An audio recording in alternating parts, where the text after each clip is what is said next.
તો hello friends, જય શ્રી કૃષ્ણ, જય માતાજી. સ્વાગત છે તમારું મારા નવા વ્લોગમાં. તો સન્ડે મોર્નિંગ ને વાગી ગયા છે, જોઈ લો ઘડિયાળમાં 10:30 ને અહીંયા જોઈ લો મેડમ ઓર્ડર પરથી આવીને ડાયરેક્ટ નાસ્તા પાણીની તૈયારીમાં લાગી ગયા છે. તો મેડમ તો હવે જો આપણે ગઈકાલે આપણે ઢોકળા મુઠિયા બનાવ્યા હતા, એને કટિંગ કરી લીધા છે આવી રીતના. હવે તેલ પણ ગરમ થઈ ગયું છે તો થોડી નાખી દઈશું રાઈ અને તો રાઈ નાખી દીધી છે સફેદ તલ નાખી દઈશું થોડા. અને સફેદ તલ.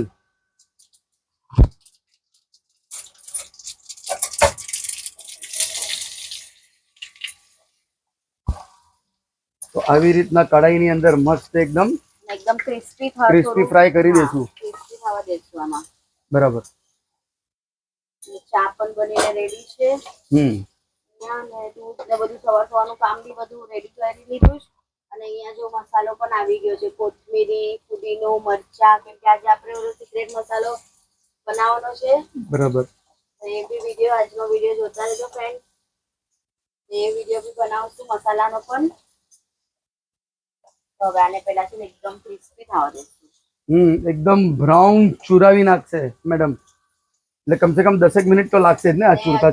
હવે અમને તો ટેસ્ટ બરાબર લાગે, પણ થોડુંક હજી આમ સાકર નાખવું હોય ને ફ્રેન્ડ્સ, તો આની અંદર સાકર પાણી બી નાખી શકીએ તો મસ્ત લાગે. બાજરાના લોટના ઢોકળા, સન્ડે સ્પેશિયલ નાસ્તો. તો મિત્રો જોઈ લો એકદમ ક્રિસ્પી થવા લાગી ગયા છે આપણા ઢોકળા, ચુરાઈને લાલ થવા લાગી ગયા છે. અને આપણે હજી કરશું ને મેડમ ક્રિસ્પી? 1-2 મિનિટ રાખશું, બહુ ક્રિસ્પી નહીં કરીએ. ઓકે. 2 મિનિટ રાખીએ તો થોડું કડક લાગે એટલે સારું લાગે. અને અહીંયા સિક્રેટ મસાલાની તૈયારી બી જે સ્ટાર્ટ થઈ ગઈ છે, તો એ આપણે આરામથી નાસ્તો વાસ્તો કરી લેશું અને પછી સિક્રેટ મસાલાની રેસીપી બતાવશું. તો જોઈ લો હવે ઉપર તાજા ફ્રેશ કોથમીર ધાણા છટાઈ છે. હા જો જોઈ લો. હા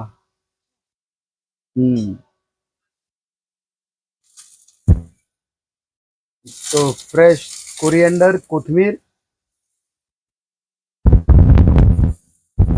હવે લગભગ થઈ ગયા છે, લાગે સુગંધ હવે આવવા લાગી ને. હવે નાસ્તો તૈયાર છે, તો અમે ફટાફટ પેલા નાસ્તો કરી લઈએ ને પછી આગળ શું કરીએ. જમવાનું હજી ડિસાઈડ નથી થયું, જમવામાં શું બનાવશું જોઈએ હવે. ઓકે. તો ફ્રેન્ડ્સ અહીંયા જોઈ લો સિક્રેટ મસાલાની રેસીપી બનાવવાની તૈયારી સ્ટાર્ટ થઈ ગઈ છે. તો જોઈ લો અહીંયા છે કોથમીરી સાથે મરચા 2 લઈ લીધા છે, થોડા પુદીના, આદુ, બ્લેક પેપર, હળદર, જીરું ને લવંગ. અને અહીંયા જો લસણ લઈ લીધું છે ને 1 વાટકો ધાણાની ભૂકી ને 1 વાટકો મરચાની ભૂકી. તો આ બધું મિક્સ કરીને આને પેસ્ટ બનાવીએ. તો આપણે આ બધું નાખી દઈએ, કોથમીરી, પુદીનો, મરચા, આદુ મિક્સરના જારની અંદર લસણ આ બધું પેલા નાખીને પેસ્ટ કરી દઈએ. પછી આ બધું નાખશું, બે મરચાની ભૂકી, ધાણાની ભૂકી પછી નાખશું. એટલે આ બધું પેલા આપણે વાટી દઈએ. સિટ્ટુ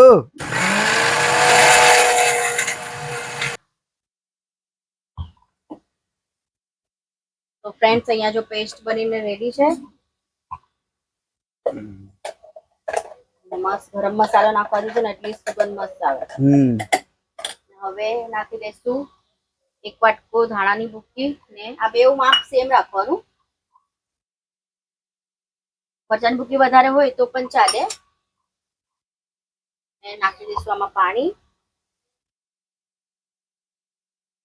સાથે નાખી લઈશું મીઠું પણ આમાં જ આપણે, કે આપણે ફ્રીજમાં મૂકવાનું છે ને. આપણે 10 દિવસ ચાલે, 15 દિવસ ચાલે, જેટલા બી દિવસ અમને ચાલે એટલા માટે શું મીઠું હોય ને તો એ ખરાબ નહીં થાય. અને જે મસાલાની એકદમ ક્યારેક વાસ આવી જાય ને, સ્ટ્રોંગ સ્મેલ આવે ને, એ નહીં આવે.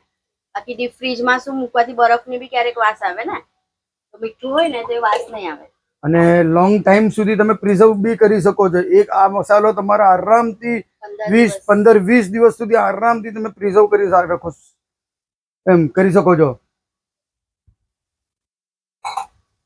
ને જ્યારે તમારે જેવી રીતના અનુકૂળતા હોય એવી રીતના એટલો ક્વોન્ટિટીમાં મસાલો કાઢી ને ફરીથી અમને તો બહુ વ્યૂઝ થાય ફ્રેન્ડ્સ. એ તો શું છે ક્યારેક આપણે બ્લોગમાં ન દેખાડતા પણ હવે તમને ખબર છે કે અમે નોનવેજ ખાઈએ છીએ એમાં તો આ મસાલો બહુ કામ લાગે એમ. હા ફિશ વગેરેમાં અમે નાખીએ જ અમે છે. નાખીએ છીએ. એટલા માટે અમને આ મસાલો બહુ જોવે. બોલ મહિનામાં અમે બી ખાલી 3-4 વખત જ ખાઈએ પણ આપણને અઠવાડિયે આપણે પીસીએ છીએ ને મસાલો. અમારે આટલો મસાલો અઠવાડિયું ચાલી જાય. ફરી 10 દિવસ સુધી ચાલે. બટેટાનું શાક બનાવીએ પછી મિક્સ ભાજી બનાવીએ ને ફ્રેન્ડ્સ એમાં પણ અમે એમાં બી અમે વાપરીએ છીએ. નહીં હોય તો બી આ શેકી ને થેપલા કે એની જોડે બી ખાવાની અમને મજા લાગે. હા હવે પેસ્ટ કરી લઈએ પાછા.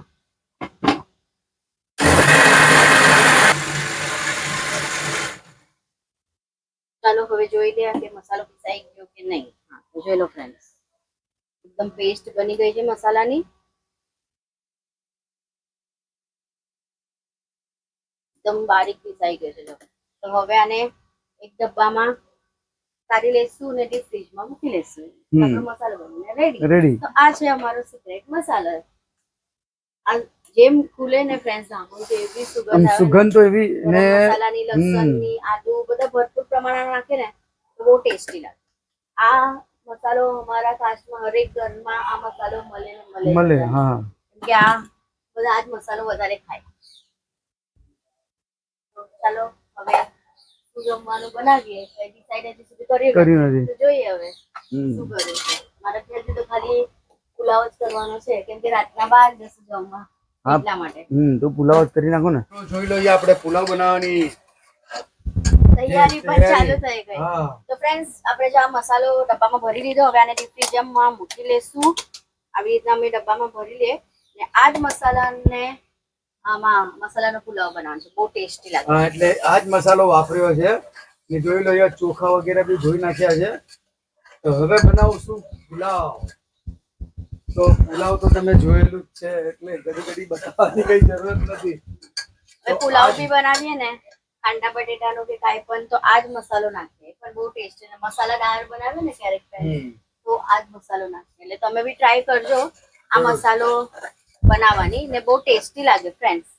અને બીજું દિવ્યાનો ફોન આવ્યો હતો કે દિવ્યાભાઈને છે ને કેરેમેલ કસ્ટર્ડ ખાવું છે રાતના ડિનરમાં. એટલે ડિનર બહારથી કરીને આવશું ને ફ્રેન્ડ પછી એ બોલ્યા કે મમ્મી મને પછી હા તો પછી થોડી વારમાં એ બનાવશું. એટલે હું ઘરે હોય ને ફ્રેન્ડ આજે સન્ડે ઘરે છે ને તો મને બધું ડિમાન્ડ આવ્યો આ બનાવો પેલી બનાવો હે ને. તો ચલો થોડી વારમાં પુલાવ બનાવીને જમી લઈએ પછી બનાવે કેરેમેલ કસ્ટર્ડ. તો એ બી થોડો વિડીયો તમને બતાવી દઈશું. રેડીમેડ પેકેટ જ છે એ બી વિડીયો તમને બતાવીએ. તો ફ્રેન્ડ્સ જો અહીંયા કેરેમેલ કસ્ટર્ડ બનાવવાની તૈયારી ચાલે છે. તો દૂધની અંદર જે આ કેરેમેલ કસ્ટર્ડનો પાવડર હોય ને એ ગરમ કરી લેવાનું ને પછી આવી રીતના ઠંડુ કરવાનું. ને આ બરાબર જે પેકેટ છે ને એ બરાબર 1/2 લીટરના દૂધના માપનું છે ને.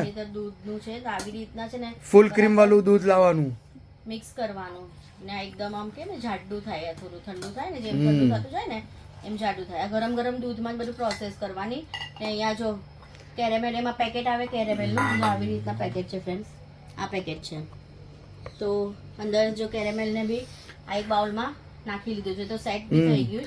એટલે આપણે ટૂંકમાં દહીંનું મેરવાણ કેમ કરતા હોય એવી રીતના બસ એવી રીતના જ છે પણ બહુ મજા આવે ખાવાની.